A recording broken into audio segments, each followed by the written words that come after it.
जय जिनेन्द्र। आज हम एनसीईआरटी 11th यूनिट 5 डीपीआई द्वारा जारी की गई नई प्रश्न बैंक के यूनिट 5 के सभी क्वेश्चन को सॉल्व करेंगे।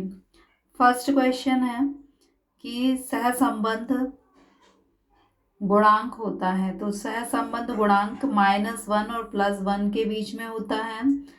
+1 का मीन्स होता है कि दोनों वस्तुओं के बीच में पूर्णतः धनात्मक सहसंबंध है, यानी जितनी गर्मी बढ़ेगी उतनी ही आइसक्रीम की मांग बढ़ेगी।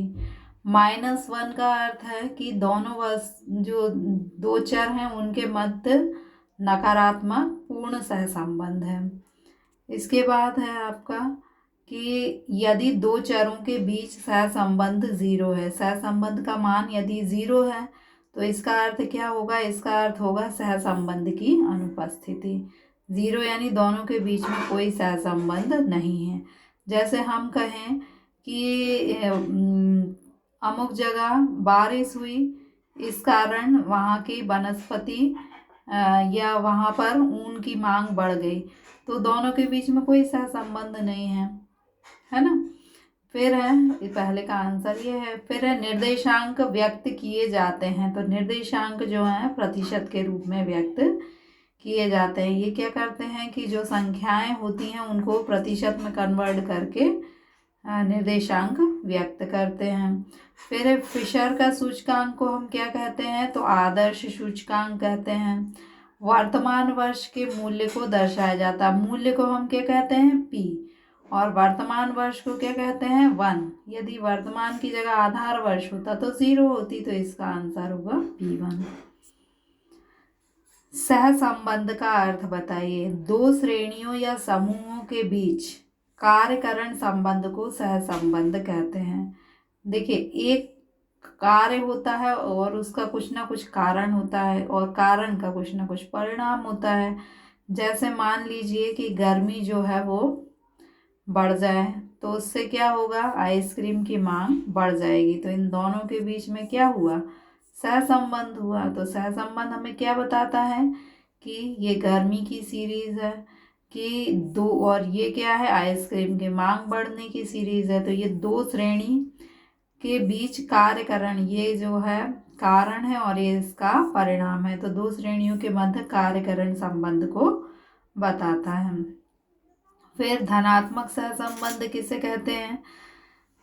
जब दो पदमालाओं में परिवर्तन एक ही दिशा में हो। दो पदमाला, एक तो आपकी टेम्परेचर की पदमाला हो गई और एक आपकी आइसक्रीम की मांग की पदमाला हो गई। जैसे जैसे आपकी टेम्परेचर बढ़ेगा वैसे वैसे आपकी आइसक्रीम की मांग भी बढ़ेगी। तो ये क्या हो गया? धनात्मक सहसंबंध। यानी एक चीज बढ़े और दूसरी चीज भी बढ़े, दोनों में क्या है? एक ही दिशा में परिवर्तन हो। यदि मान लीजिए टेम्परेचर घटेगा तो आइसक्रीम की मांग भी घटेगी, तो भी एक ही दिशा में परिवर्तन है, तो भी यह क्या होगा? धनात्मक सहसंबंध होगा।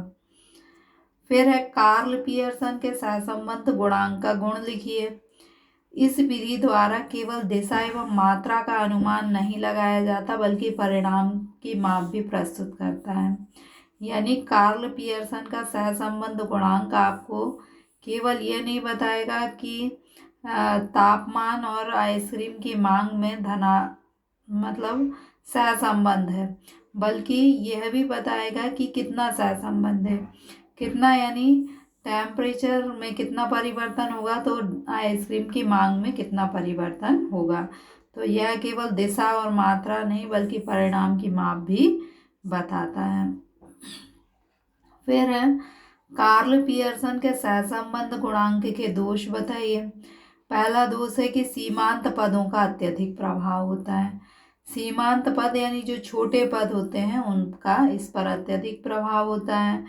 कार्ल पियर्सन के सहसंबंध गुणांक की गणना में अधिक समय लगता है, क्योंकि इसके फार्मूला और इसकी गणना की रीति जो है थोड़ी जटिल है। फिर है सूचकांक का अर्थ लिखिए। सूचकांक या निर्देशांक का अर्थ होता है कि यह विभिन्न वस्तुओं और सेवाओं या मुद्रा के मूल्य में होने वाले परिवर्तनों को सूचित करने वाला सांख्यिकीय औसत है। जैसे हमने कभी कभी हम बोल देते हैं कि अरे आजकल तो जो वस्तुएं हैं उनकी कीमत बहुत बढ़ रही है, सभी वस्तुओं की कीमत बढ़ रही है। तो ये तो हम अपनी सामान्य जानकारी के हिसाब से बोलते हैं। लेकिन सूचकांक जो है इनकी गणना करके आपको यह बताता है कि कीमतों में कितने प्रतिशत परिवर्तन हो रहा है, मतलब ये औसत बताता है। तो सूचकांक हमें क्या बताता है? वस्तुओं, सेवाओं या मुद्रा के मूल्य में होने वाले परिवर्तनों का औसत जो है वो सूचकांक बताता है।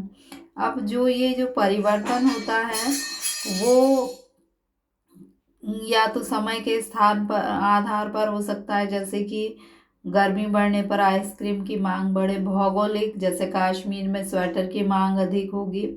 तो ये समय, स्थान या अन्य किसी विशेषता के आधार पर जो भी वस्तु, सेवा या मुद्रा के मूल्य में परिवर्तन होते हैं उन परिवर्तनों को औसत रूप में मापने का काम कौन करता है? सूचकांक करता है। फिर है निर्देशांक या सूचकांक की विशेषताएं बताइए। सापेक्षिक माप, जैसे आपकी क्लास में एक बच्चा है, अगर हम ये कहें कि ये बच्चा लंबा है, यदि अकेला एक लड़का है और हम कहें ये लंबा है, तो ये कैसी माप होगी? निरपेक्ष। लेकिन अगर इससे लंबा एक और लड़का खड़ा हो जाए तब तो ये छोटा हो जाएगा। तो सापेक्ष माप का अर्थ है कि ये जो बच्चा है ये इससे लंबा है, तो ये क्या हुई? तुलनात्मक या सापेक्षिक माप। सापेक्षिक यानी जो निर्देशांक होता है वो एक की तुलना में दूसरे की माप करता है कि इसकी तुलना में ये बड़ा है या छोटा है। निरपेक्ष माप नहीं करता। संख्यात्मक माप यानी जिन चरों को हम संख्या में व्यक्त कर सकते हैं उनमें होने वाले परिवर्तनों को ही निर्देशांक मापता है। जिन्हें हम संख्या में व्यक्त नहीं कर सकते उन्हें निर्देशांक के द्वारा नहीं मापा जा सकता। तो सिंपल है, आप पॉजिटिव नेगेटिव मेथड से लिख सकते हैं। सापेक्षिक माप में आप क्या लिखेंगे कि जो निर्देशांक है वह सापेक्षिक माप है, यानी एक की तुलना में दूसरे को मापता है, निरपेक्ष माप नहीं है। संख्यात्मक माप है, यानी जिन चरों को हम संख्या में व्यक्त कर सकते हैं उन्हें निर्देशांक में मापा जाता है, और जिन्हें संख्या में व्यक्त नहीं कर सकते उन्हें निर्देशांक में नहीं मापा जाता। फिर है सूचकांक सदैव सापेक्ष रूप में होते हैं। सापेक्ष मतलब एक की तुलना में दूसरा। सूचकांक जो है चरों की सापेक्षिक माप करते हैं, एक दूसरे की तुलना करते हैं, निरपेक्ष माप नहीं करते, यानी एक अकेली वस्तु की माप नहीं करते, एक अकेले चर की माप नहीं करते। फिर है स्थिर आधार और श्रृंखला आधार सूचकांक। स्थिर आधार सूचकांक क्या होता है कि हमने कोई एक सामान्य वर्ष ले लिया, जैसे मान लीजिए 2000 को हमने सामान्य वर्ष माना, और फिर हम 2001 2002 की तुलना कर रहे हैं कि 2000 की तुलना में 2001 और 2002 में कीमतें मान लीजिए इसमें बढ़ी और इसमें घटी। तो स्थिर आधार में एक हमने आधार ले लिया और अन्य वर्षों की उससे तुलना करते हैं। लेकिन श्रृंखला आधार में हम क्या करते हैं कि 2000 मान लीजिए वर्ष में जो भी कीमत है उसे हमने 100 मान लिया, फिर हम 2000 से 2001 की तुलना करेंगे। 2000 ये एक तुलना हो गई, और फिर दूसरी तुलना क्या होगी कि हम 2001 से 2002 की तुलना करेंगे। फिर आगे जैसे हम 2003 के मूल्य लेते हैं तो हम क्या करेंगे, 2002 से 2003 के मूल्यों की तुलना करेंगे। तो ये क्या हो जाएगा? श्रृंखला आधार। यानी स्थिर आधार में हम आधार यानी 2000 को हमने स्थिर मान लिया था और अन्य वर्षों में होने वाले परिवर्तनों की तुलना की, जबकि श्रृंखला आधार में हम एक वर्ष से दूसरे वर्ष की, दूसरे वर्ष से तीसरे वर्ष की और तीसरे वर्ष से चौथे वर्ष के मूल्यों की तुलना करते हैं, और जो आधार वर्ष होता है उसके मूल्य को हम 100 मान लेते हैं। सूचकांक के दो महत्व बताइए। सूचकांक का पहला महत्व है आर्थिक स्थिति की तुलना, मतलब जिस देश में का सूचकांक अधिक होता है या जिस क्षेत्र में रहने वाले लोगों का सूचकांक अधिक होता है, इंडेक्स नंबर अधिक होता है, तो वहाँ की आर्थिक स्थिति कैसी मानी जाती है? अच्छी मानी जाती है। और जहाँ का सूचकांक कम होता है वहाँ के लोगों की आर्थिक स्थिति कमजोर मानी जाती है। ऐसे ही मजदूरी के निर्धारण, जब मजदूरों के जीवन निर्वाह सूचकांक हम निकालते हैं, तो यदि मान लीजिए कि सूचकांक बढ़ रहा है तो उसका अर्थ होता है कि मजदूरों के जो जीवन निर्वाह की लागत है वह भी क्या है, बढ़ रही है।